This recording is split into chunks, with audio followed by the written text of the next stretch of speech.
Before he became the most dangerous man in Resident Evil, Albert Wesker was just a child. A child kidnapped, experimented on, and turned into something horrifying against his will. From his abduction into the Wesker Project, to the destruction of Umbrella, to his final ambitions of taking over the entire world, this is the complete story of Albert Wesker. When it comes to Albert Wesker, there's almost nothing concrete about his early life. Even his real name is unknown. But what we do know is that from a very young age, his life was already being controlled. He was taken from his parents by agents working under Oswald E. Spencer and placed into a program funded by the Spencer Foundation. This was the very beginning of what would later be known as the Wesker Project. The goal was simple on paper, but extreme in its execution. Spencer wanted to raise a group of highly intelligent individuals who could one day be infected with the progenitor virus and hopefully survive it.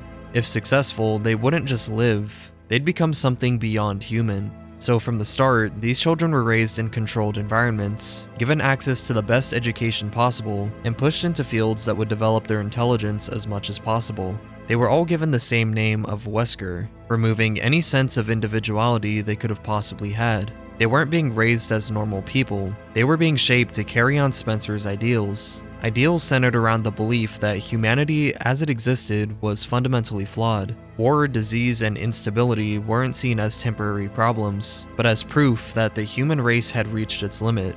Most of the children followed that path, but Albert stood out early on. He showed a level of ambition that went beyond what was expected. While the others were being trained to fit into Spencer's vision, Wesker had fully leaned into it.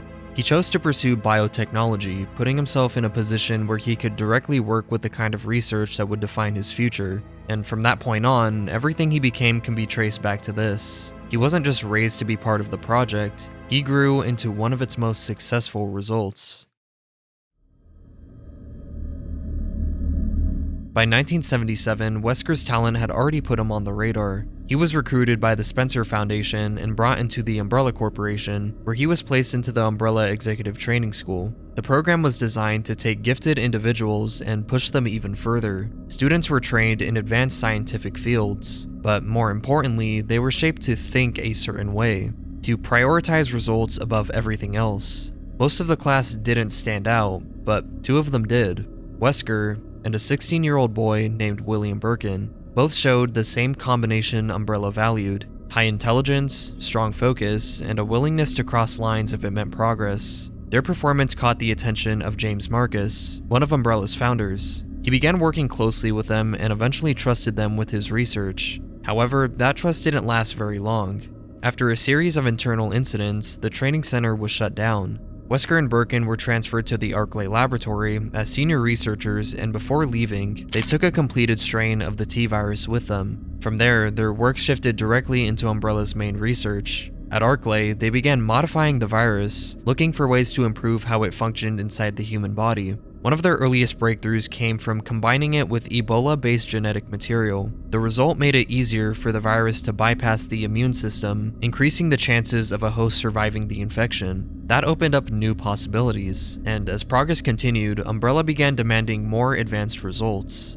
In 1988, Spencer gave the order to eliminate James Marcus. Wesker and Birkin were both present during the operation. Marcus was killed and his research was recovered immediately after, and with him gone, Spencer had full control over the project. The next step was the new Tyrant Project. The goal was to create bioorganic weapons that could retain intelligence and follow commands. The issue was consistency. The virus only produced those results in extremely rare cases, so development slowed down. To work around that, Wesker and Birkin turned to a different approach. They acquired a parasite from Umbrella Europe known as Nemesis Alpha. Instead of relying on the host's natural intelligence, the parasite could take control and carry out orders itself. They tested it on a test subject named Lisa Trevor. Her body rejected the parasite, but the data gathered from that experiment led to something very important. It contributed to the discovery of what would later become the G virus. And after that point, things started to shift. Birkin was transferred to Nest, and Wesker stepped away from the Arklay laboratory.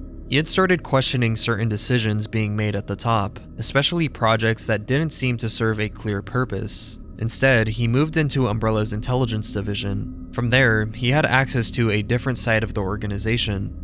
Throughout the 1990s, Wesker expanded his reach. He operated under the identity of a former Umbrella employee, which gave him flexibility to move between different groups. At one point, he served in the US Army as an engineering officer, using his background in biotechnology. Most of his work during this time is still classified, but it's likely tied to ongoing bioweapons development, all while continuing his own agenda. Around that same period, Wesker had a brief relationship with a woman from Edonia, whose last name was Mueller, but it was short-lived, and he moved on without thinking much of it. He never knew she would end up pregnant, and that would end up mattering more than he ever expected. Because when the woman gave birth, she named the boy Jake, and he would end up becoming the spawn of Wesker, gaining enhanced strength, speed, durability, and viral immunity from Wesker's genetically modified blood, although the two would never end up meeting in person, and Jake would long consider Wesker a deadbeat father. With no male guidance in his life and born into extreme poverty, Jake would ultimately turn to crime and mercenary work to get by. He only turned his life around after the events of RE6, choosing to use his genetic gifts to make the world a better place. After his time in the army, Wesker was brought back into Umbrella's operations in 1996. This time, his role put him right in the middle of Raccoon City. He was assigned to S.T.A.R.S, the Special Tactics and Rescue Service, a high-level unit within the Raccoon City Police Department. Officially, the group was formed to handle serious threats like terrorism and large-scale incidents. In reality, it gave Umbrella something far more valuable: a direct presence inside local law enforcement. Wesker was placed in charge of Alpha Team, putting him in a position above Bravo Team's captain, Enrico Marini. From there, his job was simple: just maintain the cover. For the next 2 years, he worked alongside his team, building trust and establishing himself as a reliable leader. People like Chris Redfield, Joe Valentine, Barry Burton, Brad Vickers, and Joseph Frost had no reason to question him. To them, he was just their captain, but at the same time, Wesker was still working toward Umbrella's interests behind the scenes. By the spring and summer of 1998, things inside Umbrella were beginning to fall apart. At the Arklay laboratory, a new strain of the T-virus began spreading among the staff. Once the outbreak was detected, the entire facility was placed under quarantine. Guards were ordered to lock everything down and eliminate anyone who tried to escape. Wesker and William Birkin were sent in not long after, and their priority wasn't to contain the outbreak, it was to recover something extremely important. Inside the lab, they focused on securing the cloned embryos of the T-002 Tyrant, one of Umbrella's most valuable assets at the time. At the same time, Wesker gave orders to cut off communication from the facility, limiting how much information could get out. But the situation didn't stay contained for long. Several Cerberus BOWs managed to escape and made their way into Raccoon Forest. From there, the attack spread to civilians. Survivors were infected, and the number of killings started to climb. By July, over 20 people had been killed. The Raccoon City Police Department couldn't find a clear explanation. With no suspects and no real pattern, the incidents were blamed on a possible cult. Public pressure kept building, and eventually the case was handed over to S.T.A.R.S. And at that point, Umbrella needed a different approach. They activated what was known as the X-Day Plan. Wesker was given a set of orders tied directly to the upcoming investigation. His role was to use S.T.A.R.S to gather combat data against the BOWs, recover any remaining research, and then destroy the Arklay laboratory to erase all evidence. The team wasn't meant to make it out. On July 23rd, Wesker made sure of that. He sabotaged Bravo Team's helicopter before they were deployed, removing their ability to escape and setting up Alpha Team to be sent in afterwards. Everything was being set into motion. Around the same time, Wesker and Birkin were dealing with another situation tied to Umbrella. Plans were already in place to reopen the executive training school, but before that could happen, another outbreak hit. A mutant leech colony attacked the facility, wiping out investigation teams and infecting a train carrying Umbrella personnel. At that point, the decision was made to destroy the entire site. While there, Wesker crossed paths with Colonel Sergei Vladimir, one of Umbrella's high-ranking officers. The situation had escalated enough for headquarters to get directly involved. Wesker made it out before the facility was destroyed, but that incident changed something. Up to that point, he had been working within Umbrella's system, but after seeing how unstable things had become, he started looking at it differently. Staying loyal to the company no longer made any sense. Not long after, he accepted an offer from a rival organization. In exchange, he would hand over the Tyrant embryo samples instead of returning them to Umbrella. And from that moment on, Wesker wasn't just working inside the system anymore. He was playing both sides. On the night of July 24th, Wesker led Alpha Team into the Arklay Mountains. Everything was going according to plan. Before the mission, he had been given something important, a modified strain of the T-virus. It was designed to enhance his body, increasing his strength and allowing him to regenerate from injuries that would normally be fatal. He wasn't going into this blind. Shortly after arriving at Bravo Team's last known position, the situation escalated fast. The team found the remains of their pilot, Kevin Dooley, and almost immediately came under attack by a pack of Cerberus. Joseph Frost was killed during the encounter, and Brad Vickers panicked and fled in the helicopter, leaving the rest of the team behind. With no way out, Wesker led the survivors toward the Spencer mansion. Once inside, he took control of the situation. The team was split into smaller groups to cover more ground, each one sent to investigate different sections of the estate. At the same time, Wesker started handling things from behind the scenes. He pressured Barry Burton into cooperating by threatening his family, forcing him to help deal with any evidence tied to Umbrella. Not long after, Wesker encountered Enrico Marini in the underground tunnels. Enrico had already figured out that Umbrella was involved. Wesker didn't hesitate. He shot him on the spot and disappeared before anyone else could arrive. From there, everything moved toward the final phase of the plan. Deep inside the laboratory beneath the mansion, Wesker prepared to release the Tyrant and use it to eliminate the remaining S.T.A.R.S members. Before activating it, he injected himself with the experimental virus strain he had been given earlier. Not long after, he was confronted by the others. At that point, he dropped the act. Wesker admitted his role in the entire operation and activated the Tyrant so it would kill everybody in the room. Recognizing him as part of the project, it attacked Wesker without hesitation, impaling him straight through the chest before moving on to the others. That should have been the end, but there was a catch. Wesker actually wanted the Tyrant to kill him in front of the others, so he could carefully fake his death. He knew the T-virus strain had already taken effect. The mutation gave him the ability to regenerate, and after the encounter, he eventually regained consciousness in the now empty lab. At that point, the situation had completely collapsed. The self-destruct sequence had already been triggered, and his access to Umbrella's systems had been locked out by Colonel Sergei Vladimir and the Red Queen AI. There was no time to recover the Tyrant embryos or any of the research data he had planned to take. All he could do was get out. As the mansion began to fall apart, Wesker made his escape, surviving the destruction and disappearing before anyone could confirm what happened to him. To Umbrella and to S.T.A.R.S, he was dead. And that gave him exactly what he needed, a clean break to start shaping the world from the shadows. After the mansion incident, Wesker stayed hidden, choosing to operate through other people instead of showing himself directly. At this point, he was working with Umbrella's rival company, known only as the Organization, and they had their sights set on Umbrella's research. When William Birkin completed the G-Virus, plans were already in motion to steal it. Wesker acted as an external handler, coordinating with her agent on the ground, Ada Wong. Originally, there was another contact in place to assist her, but that fell apart when the outbreak in Raccoon City escalated. The agent chose to unalive himself rather than turn, so Wesker stepped in remotely. Through a computer feed, he guided Ada during the final stages of her mission. Once she confirmed that she had secured a sample of the G-Virus, he directed her toward an Umbrella evacuation helicopter leaving the city. That ended up being her way out before the bombing. With G in their hands, the next phase began. The organization started sending out its paramilitary unit known as the H.C.F. to raid Umbrella's facilities and recover whatever was left behind. Wesker took direct control of one of those operations in December of 1998. The target was Rockford Island, and this location wasn't random. It was tied to the Ashford family. The now deceased Edward Ashford was one of the original founders of Umbrella, but more importantly, his granddaughter Alexia was the creator of the T. Veronica virus, a highly stable and advanced strain of the T virus that allows the host to retain intelligence. If there were any surviving samples, the Ashford estate was one of the most likely places to find them. The assault started before the main force even arrived. Saboteurs planted explosives across the island, triggering a large-scale outbreak and releasing BOWs into the environment.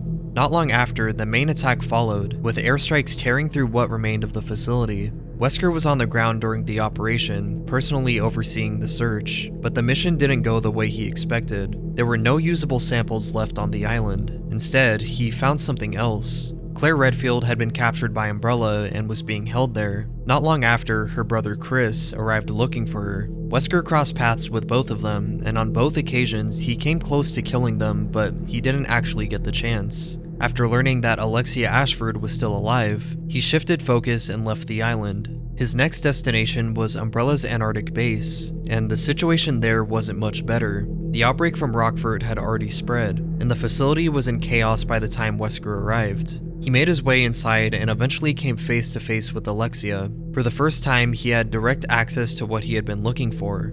He demanded a sample, but she refused. And then things escalated. Alexia began mutating into a far more powerful form, something Wesker hadn't accounted for. For once, he was completely outmatched and forced to pull back. Shortly after, his team recovered the body of Steve Burnside, another subject tied to the T. Veronica experiments, and they managed to get a T. Veronica sample from his body. With that, they regrouped and prepared to leave.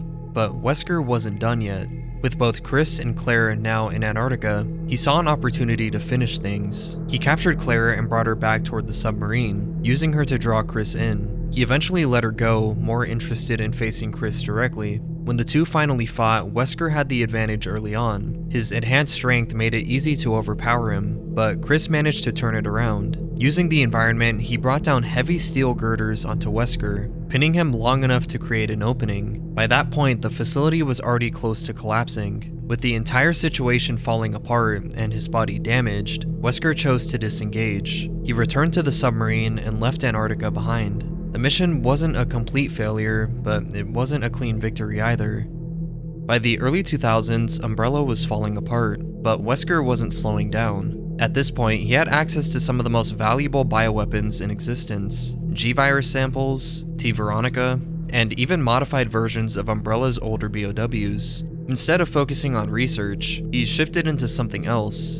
distribution. Wesker started taking on a more direct role in selling these weapons to outside groups, supplying whoever was willing to pay. By 2002, one of those clients was a drug lord named Javier Hidalgo, the leader of the Sacred Snakes cartel. Hidalgo had already been dealing with Umbrella for years, but by that point, things had started to change. Prices were rising, and he began to suspect he was being taken advantage of. Wesker stepped in and redirected him. He convinced Hidalgo to cut ties with Umbrella completely, framing them as unreliable and unstable. At the same time, he warned him about a supposed third-party broker asking questions about his operation, claiming it was actually an Umbrella agent investigating him. But in reality, Wesker was controlling the situation from both sides. Not long after everything had escalated, Hidalgo lost control. After his daughter ran away, he snapped. In response, he unleashed the very weapons he had been supplied with. A viral outbreak spread across the surrounding region, as his forces, along with infected civilians and BOWs, began tearing through nearby communities. Wesker didn't intervene, he just watched from a distance. As the situation began to spiral, the US government deployed a unit known as the Anti-Umbrella Pursuit and Investigation Team. They were already in the area investigating the same broker Wesker had mentioned, and now they were forced to deal with a full-scale outbreak. In the end, Hidalgo was killed, and the operation was shut down. But that wasn't the only thing Wesker gained from that incident. It brought someone else to him: Jack Krauser. Krauser had been part of the mission. He survived, but not without consequences. His injuries forced him out of active service, leaving him with nothing to fall back on. He tracked Wesker down himself. Krauser believed Wesker could give him a new purpose, something beyond what he had lost, and Wesker saw the value in that immediately. Not long after, Krauser faked his death and disappeared from official records. From that point on, he was working directly under Wesker, someone he could rely on, and someone who would follow his orders without question. By early 2003, attention started shifting towards Umbrella's last remaining operations. A series of strange incidents in the Caucasus region caught the attention of Wesker's organization. The signs pointed to another outbreak, and it didn't take long to figure out why. Umbrella still had a base there, a hidden facility built around an oil plant, one of the company's final strongholds after everything that had already happened. Wesker went there himself. His target wasn't the outbreak, it was something much more specific: the UMF-013 supercomputer from the Arklay laboratory, the same system that had been taken years earlier by Sergei Vladimir just before the mansion incident. That machine held years of research. If Wesker could get it, he'd have access to everything Umbrella had been hiding. When he arrived in the region, the situation had already gotten out of control. A nearby village had been overrun. and the hunters that were supposed to be contained there had escaped. While searching for data, Wesker crossed paths with two familiar faces, Chris Redfield and Joel Valentine. Both of them were now part of an anti-biohazard unit and had been sent in to investigate the same outbreak. Wesker didn't stop to deal with them. He had a priority and he stuck to it. After securing what he needed, he moved on toward the main facility. And I'm also trying to secure what I need. So if you're enjoying the video so far, consider hitting the like button and subscribing for more videos just like this. But back to it. By the time Wesker reached Umbrella's base, it was already collapsing. Most of the staff had either been killed or infected. Vladimir was one of the few still holding things together, and getting inside wasn't simple. Wesker had to fight through Vladimir's personal guards, the Ivan units, before he could actually reach the control center. By the time he got there, the situation had already gotten out of control. Vladimir was overseeing a fight between the T-Alos unit and Chris and Jill. Instead of backing down, he took things further, injecting himself with a perfected strain of the T-virus to match Wesker in combat. The fight didn't last. Wesker eventually came out on top. With Vladimir gone, he finally had access to what he came for. He downloaded the entire contents of the UMF-013, Umbrella's archive data, everything from internal research to records of their operations. Then, he erased it. Using the Red Queen system, Wesker wiped the servers clean, leaving nothing behind for anyone else to recover. Chris and Jill were left with nothing. But Wesker didn't keep the data to himself. Soon after, portions of the archives were handed over to the US government. At the time, Umbrella was already locked in a legal battle over the destruction of Raccoon City, so the information Wesker provided changed everything. It gave the courts exactly what they needed: proof. Clear evidence that Umbrella had created the virus responsible for the outbreak. After that, the outcome was inevitable. Umbrella was found liable, forced to pay for the damage they caused, and pushed into bankruptcy. And just like that, the company that had defined the entire series up to that point was finished, at least on paper, because even with Umbrella gone, the damage it caused was still far from over.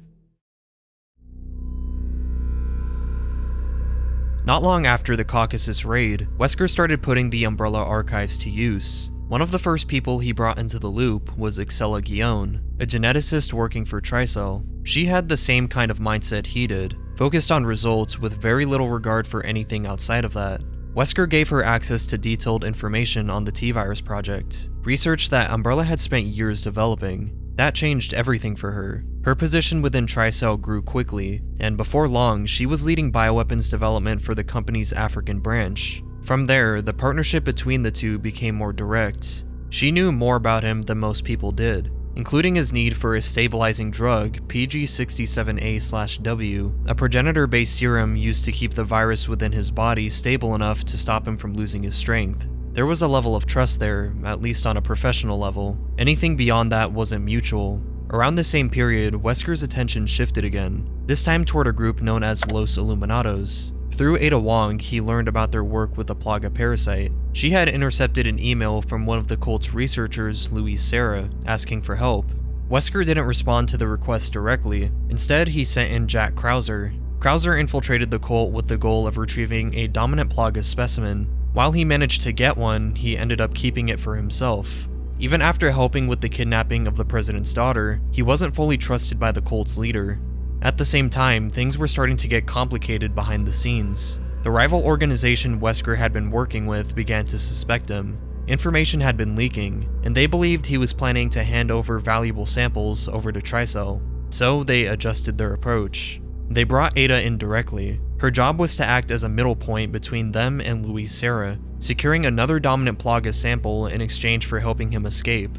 But she was also given separate instructions. Pass a lesser sample to Wesker and keep the dominant one for the organization.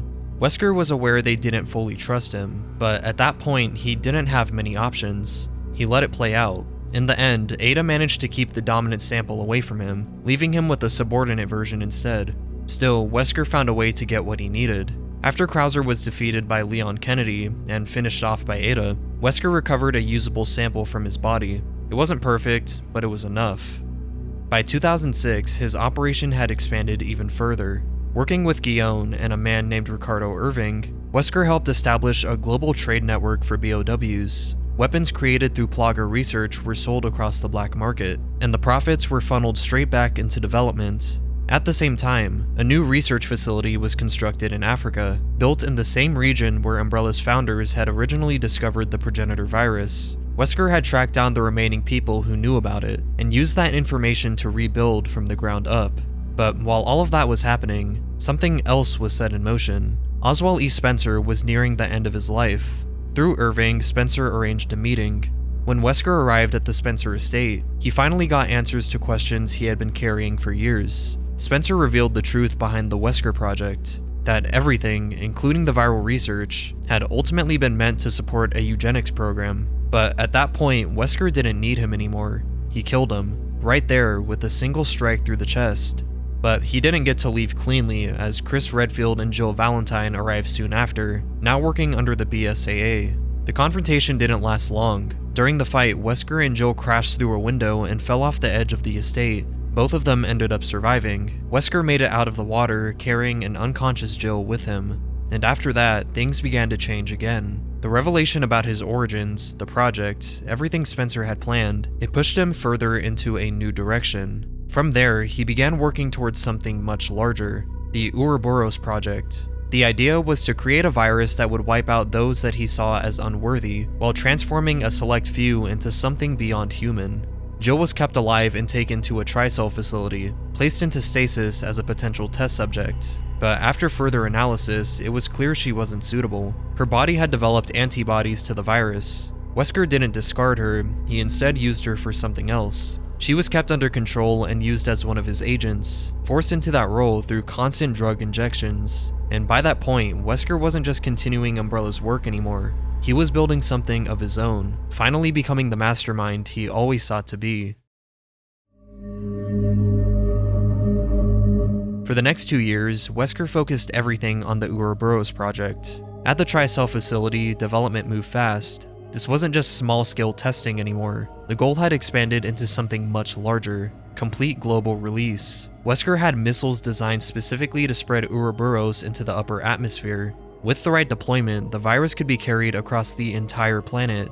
And to make that possible, he secured a stealth bomber. The plan was pretty straightforward. Release the virus and let the outcome decide the future of humanity. Most people wouldn't survive, but the few who did would be forced to evolve. It was natural selection at the largest scale imaginable. However, even with how controlled the operation was, information still ended up leaking. The BSAA started hearing about a project called Uroboros, along with rumors that Jill Valentine was still alive. They didn't have proof, but they had enough to investigate. In March of 2009, the BSAA deployed agents into the city of Kijuju, where Ricardo Irving had been linked to a growing biohazard situation. Chris Redfield and his partner Sheva Alomar were sent in to handle it. They tracked Irving down and took him out. Before dying, he gave them one last piece of information, the cavern. That lead took them straight to Wesker. Inside, they came face to face with him, Excella Guillaume, and Jill. At that point, the situation was already slipping. Wesker didn't waste time trying to hold the position. After only a brief 7-minute confrontation, he and Guillaume moved to a nearby carrier where the bomber was being prepared for launch. But Chris and Sheva followed them. Once they were on board, Wesker made a decision. He decided to use Guillaume. He infected her with Uroboros and left her behind as a distraction. The mutation turned her into something massive, tearing through the carrier and forcing Chris and Sheva to deal with her while he moved forward with the plan. But by then, they had already figured something out. Wesker needed a stabilizing drug to maintain control over his body. During the final preparations, they confronted him and forced an overdose of that drug into his system. It weakened him, but it wasn't enough to stop him. He still managed to launch the bomber and take the fight directly to them mid-air. The two sides clashed inside the aircraft, with Wesker still able to overpower them despite the damage. Eventually, the rear hatch opened. Wesker was pulled out into the open air. He tried to take Sheva with him, but a shot forced him to lose his grip, sending him falling as the bomber itself began to go down. He survived the fall, but the crash left him near a volcanic area, with his entire plan collapsing around him. At that point, there was nothing left to salvage, so he made one final move. Wesker destroyed one of the missiles and exposed himself to Uroboros directly. If the world wasn't going to be forced into evolution, he would become it himself. The final fight happened there, inside the volcano. Even in that state, he was still extremely dangerous. The mutation pushed him further, but it wasn't enough to turn things around. A BSAA helicopter arrived, giving Chris and Sheva one last chance. They boarded it, and using RPGs, they hit Wesker directly, sending him into the lava below. And this time, he didn't come back. The greatest villain in Resident Evil was killed off for good. Wesker's death didn't just affect the Resident Evil fandom, it sent ripples through the entire Resident Evil universe itself. The impact was felt immediately. News spread quickly through the bioweapons underworld. People like Ada Wong and Alex Wesker both heard about it, and both reacted in their own way. For Ada, it left a strange kind of emptiness. Wesker had always been there, operating in the background and pulling strings, and just like that, he was gone. Alex took it differently. To her, Wesker wasn't just another figure in the world of bioweapons. She saw him as something closer to an equal, as they were both surviving members of the Wesker Project. Losing him pushed her further into her own work, continuing her research and focusing on creating a new generation of enhanced humans. At the same time, everything Wesker had built started to collapse. With him gone, the organizations tied to him fell apart. At the same time, parts of his legacy continued in other ways. His son, Jake Mueller, inherited a natural immunity to viral infections, giving him protection against many of the same pathogens Wesker had spent years working with. And even before his death, Wesker's influence had already spread further than most people realized. Through his group, the H.C.F, he had been involved in early work connected to the mold, research that would later tie directly into another organization known as the Connections. That work eventually led to the creation of E001, also known as Evelyn, tying directly to RE7. And just like that, even after everything, Wesker's impact didn't end with him. It carried forward into the next generation of bioweapons. And we still don't entirely know the scale of which Wesker impacted the series, because with RE9 introducing a character like Xeno, likely to be a clone of Wesker, I think it's pretty damn obvious even the Connections saw the potential of Wesker's power. So what else could Wesker's legacy have possibly created? But thank you guys for watching. If you made it to the end, you guys are actually insane. I'm trying to upgrade my dog shit computer so I can edit these videos more efficiently, and obviously the longer you guys watch, the more I make off the video. So you're all helping me reach that goal, and I can't thank you enough. But if you do want to support me even more, you can watch this video on the entire history of the Connections. I know their role is pretty vague in the series, so I think you'll definitely enjoy this one. But take care, and I'll see you in a new one very soon.